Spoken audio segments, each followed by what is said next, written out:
예수님의 이름으로 기도합니다. 아멘.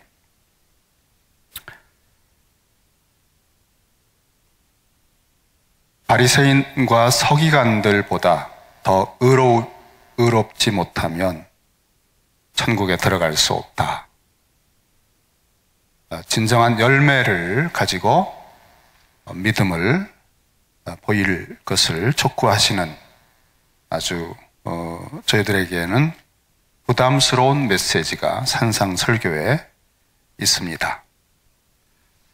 오늘 어떤 의미에서 바리새인이나 서기관보다 더 나은 의여야 하느냐 하는 것의 주제 중에 6번째 주제입니다. 가장 산상설교의 정점이라고 할 만한 원수 사랑에 대한 말씀을 오늘 나누고자 합니다. 우선 주님은 43절에서 그 당시에 사람들이 들어왔던 것을 거론했습니다. 또 내 이웃을 사랑하고 내 원수를 미워하라 하였다는 것을 너희가 들었으나, 우리에게 문제가 있다고 그랬죠. 우리는 이 세상에 태어나면서부터 우리가 원튼 원치 않든 무수한 소리를 듣게 되어 있습니다. 부모의 소리를 듣고 친구들의 소리를 듣고 학교 가서 종일 이 세상의 가치관들을 권위 있는 분들을 통해서 듣다 보면 정말 원하든 원치 않든 우리는 그 사람이 되고 맙니다. 그것을 철이 들었다고도 하고 이 세상에 적응했다고도 하지만 사실은 왜곡된 가치관으로 세뇌가 된 거죠. 이렇게 살아온 우리들에게 나는 너희에게 이르노니, 왕이신 주님이 우리가 들어왔던 모든 가치관의 근원과 뿌리와 본질이 얼마나 삐뚤어져 있는가를 깨우쳐 주시면서 본래는 이런 뜻이다 하시는 말씀을 우리의 마음에 심어주고자 하시는 말씀. 나는 절대적인 기준, 주님이 아니고는 그 나라에 들어갈 수 없는데 주님의 가르침대로 우리가 살아야만 되는데, 그 나는, 그 주님이 너희에게, 주님을 따르고 있는 제자들에게 이르노니, 이건 명령적인 권위가 있는 말씀이에요. 그러므로 오늘 이 말씀 굉장히 우리가 경청을 해봐야 되겠고, 이 말씀의 기준과 잣대 앞에 반드시 우리 자신을 세워야 하겠습니다. 일단 들어온 것이 무엇입니까? 우리가 들어왔던 것은 내 이웃을 사랑하고, 이것은 명확하게 구약 성경에 있습니다. 그런데 그 다음이 문제예요. 내 원수를 미워하라 하였다는 것을 들었으나, 이것은 성경에, 구약 성경에 불확실해요. 그런데도 예수님 당시의 사람들, 주후 1세기 그 당시 이 말씀을 듣고 있는 사람들은 원수를 미워하라는 것을 당연시했습니다. 바리새인이나 서기관들의 가르침 속에 또 주변의 모든 사람들이 원수를 미워하는 것은 당연하지. 이웃은 사랑하는 거야. 사실은 이웃에 대해서도 나중에 주님이 가르쳐 주셨어요. 이들이 생각하는 이웃은 자기 동족입니다. 유대인들이에요. 하지만 사마리아인이 진정한 이웃이 될 수 있다는 사실을 나중에 가르쳐 주시죠. 하지만 오늘은 특별히 원수를 미워하라고 하는 이 너무나 삐뚤어지고 왜곡된 가르침에 대해서 집중 공략을 하십니다. 내 원수를 미워하라, 이해가 됩니다. 왜냐하면 바벨론 포로 이후에 해방이 됐지만 페르시아나 헬라나 로마에 계속 짓밟히면서 특별하게 하나님이 구별한 선민이라고 하는 자존심을 다 잃어버리고 또 눌리고 상한 마음에 분노하며, 그러면서 이방인들은 개와 같은데 말이에요. 저것들이 감히 우리를 이렇게 짓밟고 멸시하다니. 이런 데서 오는 이 분한 마음, 상한 마음에 원수를 미워하라고 하는 것은 정말 붙들고 싶은 마음이에요. 여러분, 성경이 말하고 있어도 우리는 듣고 싶은 것만 듣습니다. 구약 성경에서 도수장으로 끌려가는 어린 양 같은 고난받는 종이 나오죠. 그리스도입니다. 메시아입니다. 그런데 유대인들은 메시아로 보질 않습니다. 로마 시대에 짓밟히고 억눌리다 보니까 장차 올 메시아는 강력한 권능과 군사혁명을 일으킬 만한 능력이 있는 분이 와야만 한다고 낮이나 밤이나 들었고 성경에서 그 대목만 보는 것입니다. 연약한 모습, 십자가를 지는 모습은 상상도 하지 않아요. 자기 마음의 상처와 분노와 그 눌린 것을 해결해 줄 본문들만 뽑아서 읽는 것이죠. 그래서 사실은 3년 동안 제자 훈련을 해도 이 제자들 속에도 여러분 열심당이 있어요. 칼을 품고 다니면서 사람을 찔러 죽일 수 있는 그런 사람들도 시몬이라는 제자가 하나 있었는데, 이런 제자들이 여러분, 그 젊은 청년들, 혈기 많은 청년들, 베드로, 야고보, 요한이 어떻게 민족주의를 극복하겠습니까? 주님이 십자가를 지어야 된다고 얘기할 때 그것을 귓등으로도 듣질 않아요. 그리고 깨닫지 못했으면 다시 여쭤봐야 될 거 아니에요. 묻기도 두려워하더라. 저게 뭐가 있긴 한 것 같은데 그 말씀도 듣고 싶지 않아. 그리고 주님을 따라다니면서 배운다고 하지만 정작 겟세마네에서 피땀 흘리게 십자가를 놓고 기도할 때는 멀찍이 다 자고 있는 겁니다. 그 장면 자체를 회피하는 거예요. 십자가에 주님이 못 박힌 것을 보고 다 도망갔어요. 정말 우리는 듣고 싶은 것만 듣고 자기가 이 가진 문제 해결되는 것에서만 말씀을 캐치하려고 할 때 심각한 문제가 생기죠. 너희는 이렇게 들어왔다. 너희를 만든 말씀들이 왜곡된 말씀들이다. 내 원수를 미워하라고 하는 그 말씀에 대해서 내가 특별히 하나님의 뜻을 가르쳐 주겠다. 이렇게 너희가 들어왔으나 나는 너희에게 이르노니 원수를 미워하라고 들어왔느냐? 너희 원수를 사랑하라. 혁명적인 거예요. 살아왔던 모든 가치관에 뿌리를, 밑둥치를 꽝 때려버린 거예요. 뭐가 와르르 무너지는 거죠. 그리고 이어서 너희를 박해하는 자, 이 원수들입니다. 박해하는 자를 위하여 기도하라. 내 원수를 미워하라 단수였습니다. 그런데 주님이 말씀을 하시면서 너희 원수들이라고 그랬어요. 그리고 사랑하며 박해자를 위해서, 박해하는 사람들을 위해서 기도하라. 여기 사랑하며 기도하라. 현재 명령형. 한 번 괴로움을 겪었을 때 그냥 이를 악물고 그래 내가 용서하지. 그 한 번을 넘어가는 게 아니에요. 평소에 그의 모든 태도와 삶에서 현재 명령형 계속적으로 사랑하며 기도해주는 모습.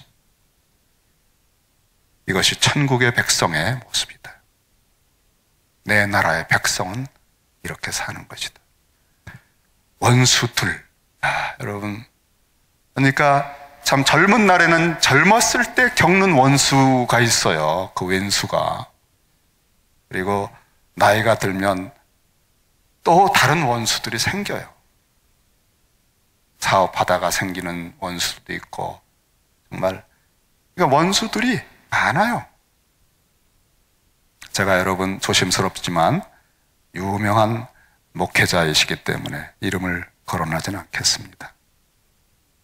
그러나 그분이 글을 썼기 때문에 소개할 수는 있어요. 내노라 할 만한 분이고 한국에서도 손가락에 꼽을 만한 교회에 지금 담임 목회를 하시는 분입니다. 그분의 고백이에요. 살면서 원수라는 말을 떠올린 적이 있다. 아마 굉장히 힘들었던 때였던 것 같아요. 예전에 섬겼던 교회가 있는데 내가 가기 전부터 문제가 많았다. 아주 많은 일들을 겪으면서 서로 교인들이 그냥 상처가 많고 아주 다 예민해졌다는 거야. 건드리면 터질 것 같은 그런 상황이었대요. 그래서 목회자로 갔기 때문에 문제를 해결하기 위해서 막 화합하고 또 뭐 중재하고 했는데 그 일을 하면서 오히려 오해와 비난을 당합니다. 당신 저쪽 편 아니요? 목사님 저 사람들 입장이죠? 이래가면서 완전히 또 상처와 정말 이 말할 수 없는 괴로움을 겪었답니다. 결국 나 역시 이런 지경에 빠져서 얼마나 힘들고 어려웠던지 하나님께 이렇게 기도했던 기억이 난대요. 하나님, 제 소원 한 가지만 들어주세요. 제가 이 교회를 떠날 때 저를 많이 힘들게 했던 사람들 중에서 5명만 공개하게 해주세요.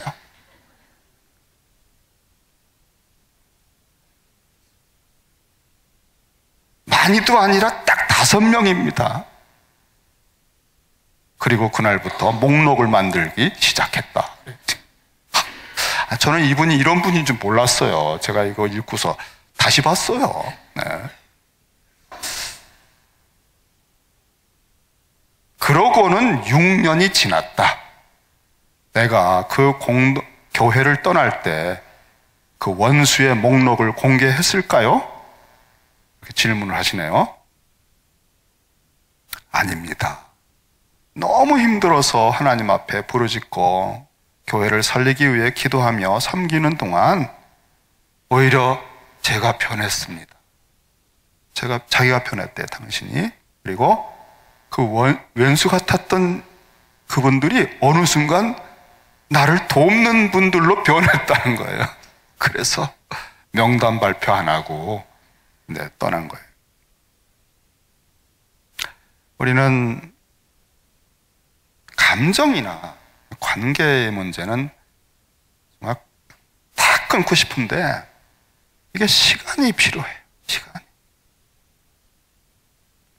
또 세월이 지나가는 그 세월에 하나님이 어떻게 또 역사하실지 모르는 그런 하나님의 손길에 대한 기대가 거기 또 개입할 수 있기 때문에 마침표를 찍을 수가 없는 인생의 한계를 고백하면서 겪는 거죠. 좋은 결말이 된 것 같아요. 나는 너희에게 이르노니 너희 원수들을 사랑하며, 원수들입니다, 여러분. 리스트입니다. 너희를 박해하는 자들을 위하여 기도하라. 어느 때는 나는 좀 회복해 보려고 하고 나는 좀 이렇게 사랑해 보려고 하는데 받아주질 않아요. 찬바람이 쌩쌩 붑니다. 나는 이렇게 하기를 원하나 그들이 용납하지 않으니 오직 기도할 뿐이라. 기도는 사랑의 방법입니다. 누가복음에서는 조금 더 이것을 구체적으로 얘기해 줬어요. 누가복음 6장 27절에 보면 너희 원수를 사랑하며 너희를 미워하는 자를 선대하며 너희를 저주하는 자를 위하여 축복하며 너희를 모욕하는 자를 위하여 기도하라. 자, 여러분, 이렇게 살아야 되는데 정말 우리가 이렇게 살아야 할 이유가 뭘까요? 그래야 관계가 좋아지니까요? 그래야 교회가 평안하니까요? 이게 인생이 다 이렇게 사는 것이 도리니까요? 이것이 성숙한 인격의 모습이기 때문에요?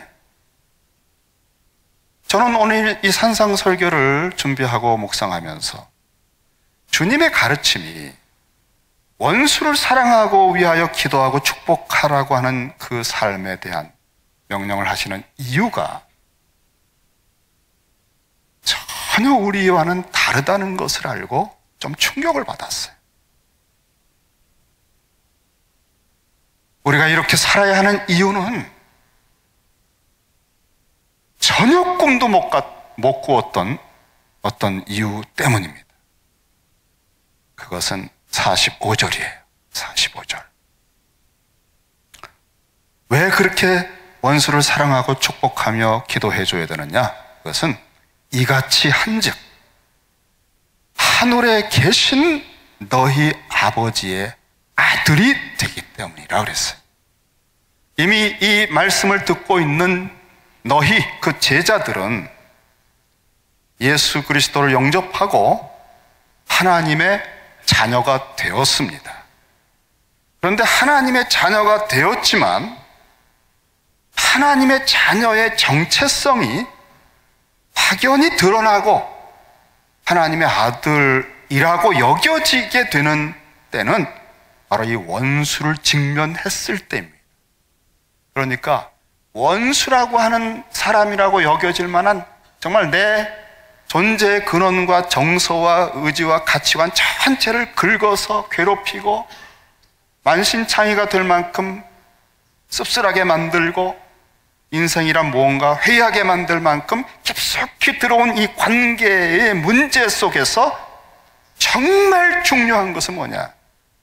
내가 누구냐가 드러난다는 거예요. 그리고 그 정체성의 핵은 너가 하나님의 자녀가 되었다는 것입니다. 와, 이 대목에서 저는 한참을 좀 머물렀어요. 무슨 여러 종교에서 말하는 자비를 말하는 것도 아니고요. 그건 전혀 다른 종류구나. 주님이 이렇게 살아야만 되는 이유에 대해서 하신 것은 근원과 뿌리가 다르구나. 광야라고 하는 곳에서 주님이 홀로 시험을 받으셨습니다. 천하만국, 그 당시 가장 강하고 화려한 제국의 로마의 번영의 극치에 대한 똑같은 단어를 쓰면서 마귀가 천하만국과 그 영광을 쫙 보여줬습니다. 한 번만 절하면 너에게 주리라. 그때 이렇게 마귀가 도전을 해요. 다른 것을 걸질 않아요. 네가 하나님의 아들이라면. 매번 시험은 핵심이 정체성이에요. 천하만국도 거절하는 것은 내가 하나님의 자녀이기 때문이에요. 내가 하나님의 아들이요 자녀이기 때문에 원수라고 하는 사람에 대해서 세상과 전혀 다르게 대하는 거예요. 이것이 시험입니다. 모든 우리가 겪는 환난과 괴로움과 오해와 정말 말할 수 없는 억울함들의 우겨쌈을 받을 때 우리를 흔들고 아주 짓밟고 우리를 괴롭히는 모든 근원을 파고들어 근원에 도착하면 그 모든 것은 여러분의 정체성을 겨냥하고 있어요. 거기를 깨트리면 되거든요. 내가 하나님의 자녀라는 그리스도인이라고 하는 게 깨지면 되는데 마귀의 공략의 목표입니다.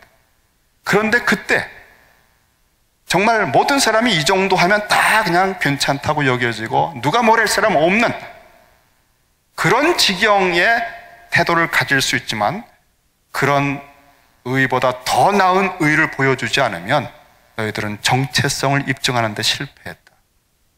이쪽 뺨을 맞았느냐? 이쪽 뺨을 돌려대는 것이 하나님의 아들이기 때문이다. 하나님의 아들이기 때문에 더 주는 거예요.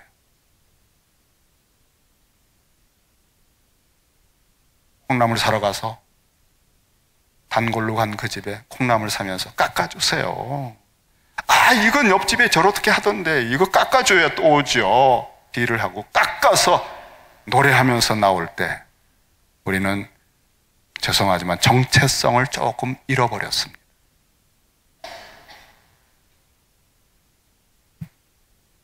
하나님의 아들의 영광을 반영하는 것은 전혀 다른 삶이에요.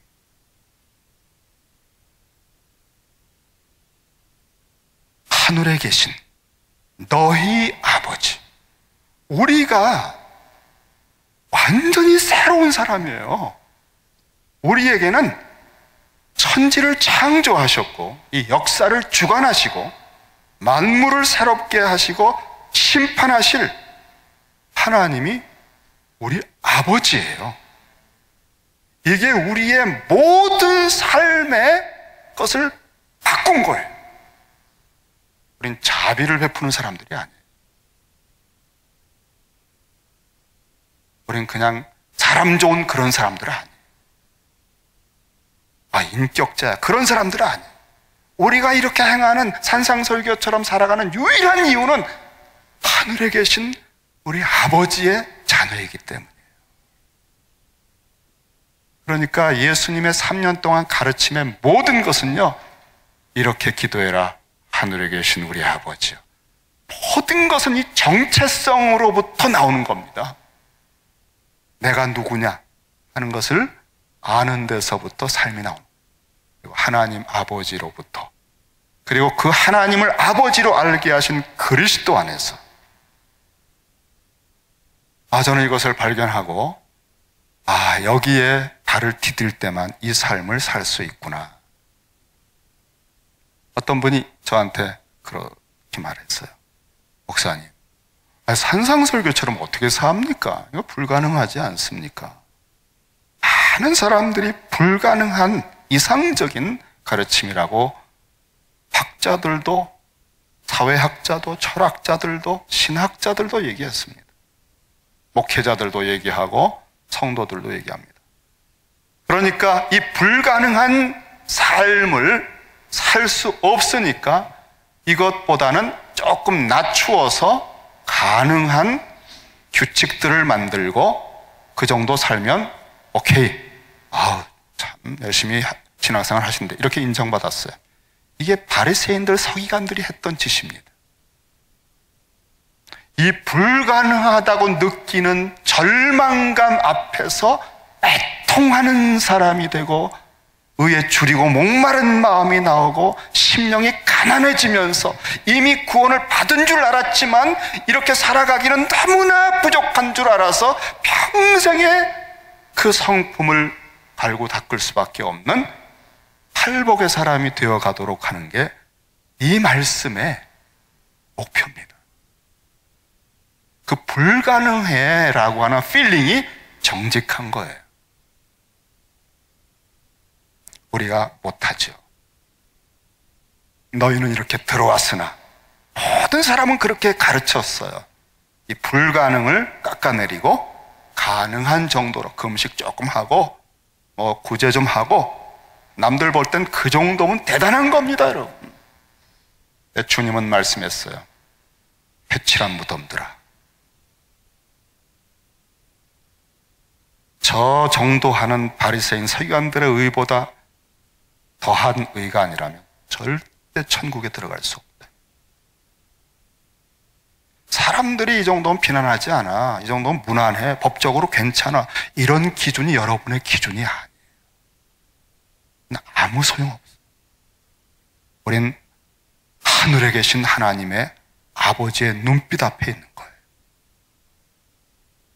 그리고 그분의 나라의 백성이 되기를 원하는 거잖아요. 이 땅의 삶은 십수년 내, 한 30, 40년 내로 끝납니다. 미국은 여러분의 영원한 본향이 아니에요. 우리가 들어가서 영원히 세세토록 찬양하며 교제할 하늘에 계신 우리 아버지, 그분의 가르침을 온전하게 가르쳐주는 진정한 아들의 길을 말씀해주는 오늘 우리 주님, 이 주님의 입에서 나온 이 말씀대로 사는 것 아니고는 우리의 정체성을 입증할 수 없습니다. 이미 되었으나 아들 된 것을 드러내는 것입니다. 사람들이 느낄 수 있을 만큼 빛으로, 소금으로. 그래서 사람들이 와우, 뭐야 이 사람은 전혀 다르게 살아?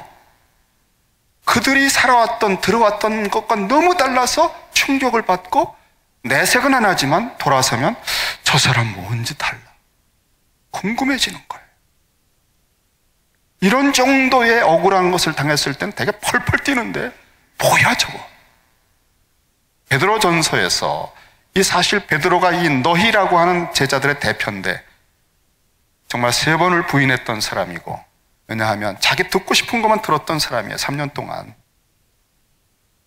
첫째가 되고 싶었고, 그런데 십자가를 보고 그냥 다 무너져 가지고 도망갔다가 3번 부인하고 칼을 들어 뽑아서 사람을 치기도 했던 이 베드로가 나중에 모든 걸 알고 깨닫고 주님의 가르침대로 산상설교의 삶을 살아가면서 나중에 순교까지 하면서 그가 들려준 말씀, 베드로전서 2장에 보면은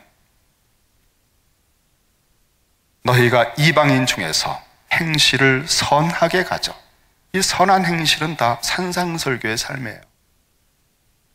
너희를 악행한다고 비방하는 자들로 하여금 너희 선한 일을 보고, 그러니까 이 선한 게 종류가 다르기 때문에 사람들이 한번 이걸 향기를 맡고 이 맛을 보고 빛을 보면 잊을 수가 없는 거예요. 차원이 다르거든.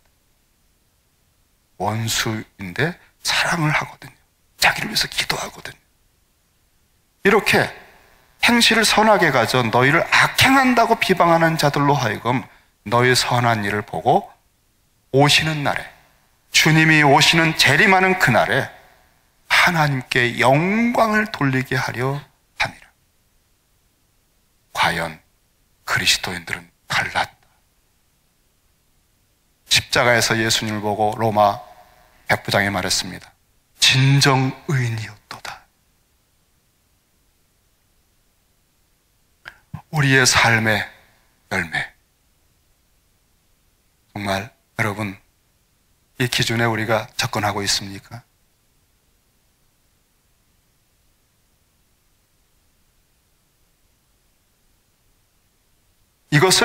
이런 삶을 왜 해야 되는가 할 때 조금 더 설명을 하셨어요. 아버지가 어떤 분이시기 때문에 아버지를 이렇게 닮아야 되는가?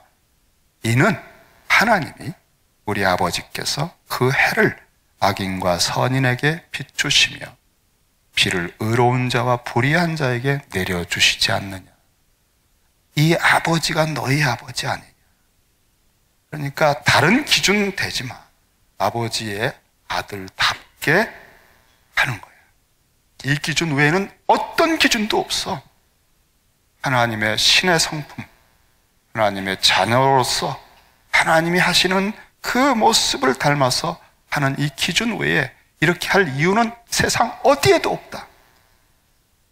그리고 이렇게 해야 할 이유를 말씀해 주셨고, 그 다음에 이렇게 살아가도록 듣지 못했는데 들어온 것은 다 그냥 수준 이하로 자기들 수준에 맞게 왜곡하고 삐뚤어지게 했던 것을 들어왔지만 나는 너희에게 이렇게 말한다. 진짜는 이거야 라고 하는, 이거를 가르치는 분이 누구예요? 예수님이잖아요. 예수님이 누구예요? 하나님의 진짜 아들이잖아요. 우리에게는 하나님, 우리 아버지가 계시고요. 그 하나님 아버지의 아들로 살아가는 삶에 대해서 완전하게 가르쳐 주시는 아들이 계신 거예요. 장성한 분량의 아들. 우리의 표대 목표입니다. 그래서 이렇게 살아가는 삶이 바로 예수 그리스도를 닮아가는 거예요. 이거 불가능하지 않습니까? 여러분 들어보세요. 이미 들어왔던 것 때문에 우리가 문제가 있는 사람들이에요. 애굽에 오래 살다 보니까 원치 않았으나 메뚜기들이 우리 속에 들끓고 있어요. 노예 근성이 뿌리채 박혀 있어요. 출애굽을 해도 애굽 생각이 나고 하나님의 임재와 표적을 보고도 잠시 후엔 또 원망하고 불평하는 것이 우리입니다.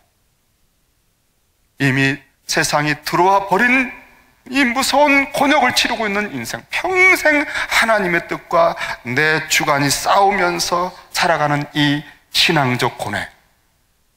그러나 여러분, 여기서 절망이 아닙니다. 우리 안에는 죽었었는데 그리스도의 십자가의 깊이로부터 죄가 평생, 과거, 현재, 미래 모든 죄가 완벽하게 용서를 받았습니다. 완전한 축제를 받았습니다. 이건 불가능한 건데 받은 거예요, 선물로. 그 다음에 나는 의를 행한 적이 없죠. 선악과 이후에 우리는 선한 것도 악해요, 사실은. 그런데 죽기까지 1분 1초 마음 근원까지 하나님 아버지의 뜻대로 온전하게 뜻과 성품과 목숨을 다하여 하나님을 사랑하고 이 모든 사람을 내 몸처럼 사랑하며 죽기까지 순종하신 완벽하고 영원한 의를 이루신 그리스도의 의를 우리가 믿음에서 완전하게 덧입어서 그걸 의롭다 칭해졌어요.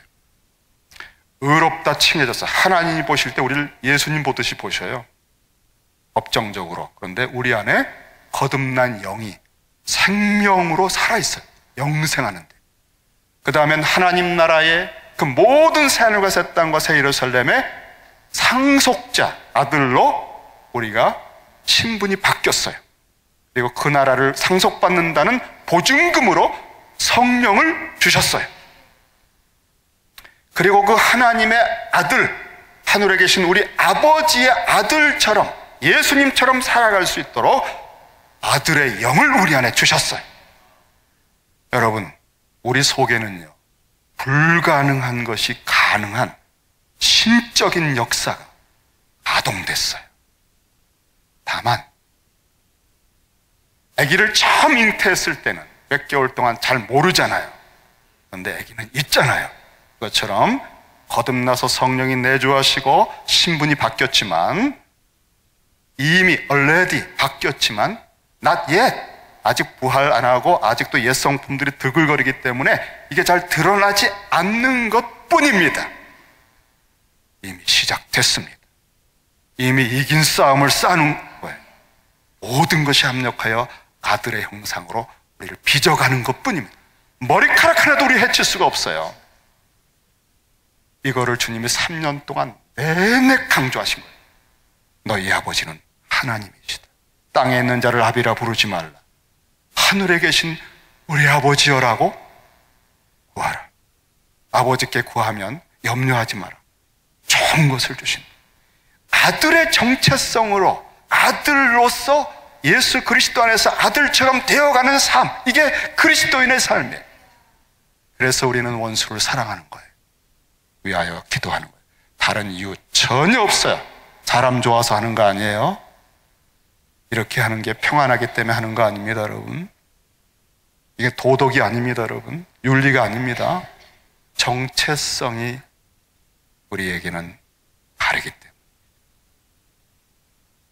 하나님 아버지가 그런 분이고, 그래서 우리도 그렇습니다. 마귀는 여기를 깨트리려고 그래요. 내가 하나님의 아들이라면 천하만국을 줄게. 떡 만들어 먹어. 뛰어내려봐. 내가 하나님의 아들이라며. 그렇습니다. 하나님의 아들이기 때문에 안 하는 겁니다. 이러한 사실을 주님께서 3년을 가르치셨을 때 그 제자들이 산상설교를 살아가게 되었습니다. 저는 저와 함께 여러분이 이 소망으로 이 말씀을 같이 듣는 교회 공동체가 되기를 주의 이름으로 축원합니다. 기도하십시다.